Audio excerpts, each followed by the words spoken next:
Pagkatapos ng pagsusuri at inventaryo, kinumpiska na ang mga gamit.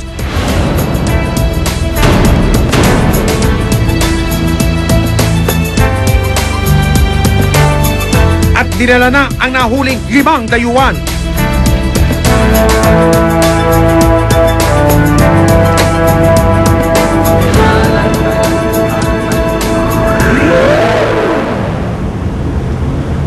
Sa tanggapan ng PIDEA, diretso kalaboso ang mga naaresto.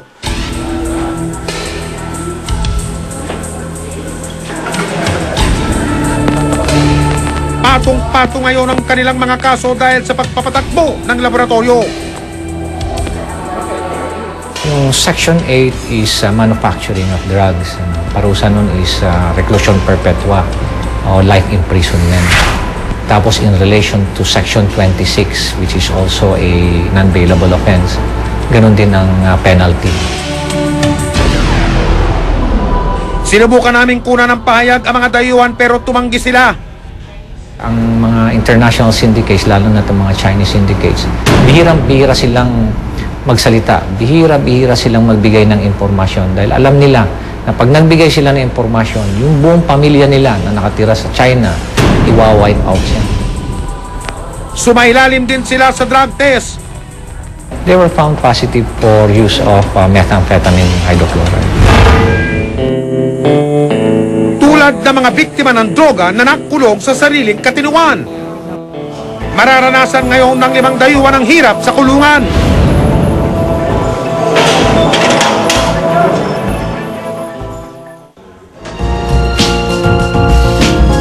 Pagkatapos masamsam ang milyong-milyong halaga ng makina at droga, ang Dangerous Drugs Board o DDB na ang ahensyang sisira ng mga ito. Kahit hindi pa nakasampay yung kaso, basta't na-quantify na, na-qualify na, pwede nang sunugin at sirain agad yung mga droga na ito sapagkat ito nga'y nagkakaroon na ng mga suspecha at talagang tunay na mga pangyayari na ang iba nga daw kinakain ng mga dagang 2 pa. So itong sa Real sa Quezon, wala pang linaw ito kung kailan sisirain yung mga chemical tsaka yung luto na? Kung hindi po ako nagkakamali, may direktiba na ang PIDEA mismo na ito'y sirain. Bukod sa malinis na proseso ng pagsira sa mga nakukumpiskang droga, isang malaking hamon sa bagong luklok na pinuno ng Dangerous Drugs Board ang mas agresibong kampanya kontra droga. Merong malaking aspeto rito na kailangan bigyan ng mas malakas na puwersa. Ito yung rehabilitation and treatment at saka prevention. Sa kanyang pamumuno, maasang kayang masukpo ng ahensya ang ugat ng problema sa kabila ng ilang paratang laban sa kanya? Wala akong pakialam dun Takbo ng kaisipan mo yon. Basta gagawin ko yung trabaho ko sapagkat ang trabaho ko ngayon ay siguruhin na yung pakikipaglaban o yung giyera laban sa ipinagbabawal na gamot ay ipatutupad ko. Pero ang pinipilit ko, at lagi ko sinasabi itong linya na to, the day we stop buying is the day they will stop selling.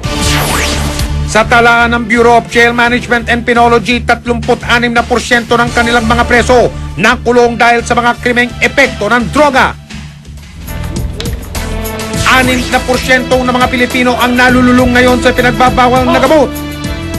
Kaya sa tansya ng Dangerous Drugs Board, isang miyembro ng bawat pamilyang Pilipino ang gumagamit ng droga. Gaano man kahirap pasukin ang bawat lungga ng mga sindikato, tutuparin namin ang aming pangako. Nababantayan at aasintahin ang mga gumagawa ng krimen at kalokohan, gaano man kadelikado.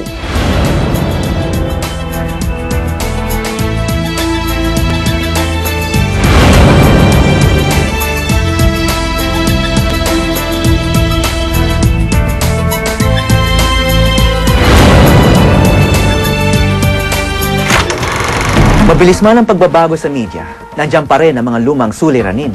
Nag-iiba lang ng anyo at paraan. Ang hindi dapat magbago, ang determinasyon ng mga taga-ulat na ihayag ang mga importanteng isyu sa lipunan at magtulak sa mga manonood upang umaksyon. Ako po si Howie Severino at ito ang Sine Totoo.